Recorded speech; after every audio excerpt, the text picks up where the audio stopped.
ఏపీలో యువతకు పెద్ద ఎత్తున ఉద్యోగాలు కల్పనే ప్రభుత్వ లక్ష్యమని స్పష్టం చేశారు మంత్రి నారా లోకేష్.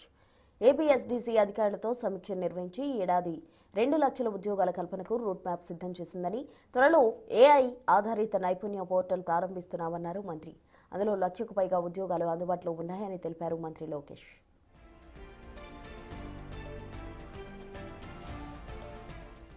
అలాగే ఉగాదికి విడుదలయ్యే జాబ్ క్యాలెండర్తో పాటు వర్సిటీలో అధ్యాపక పోస్టుల భర్తీకి కసరత్తు చేయాలని ఆదేశించారు మంత్రి.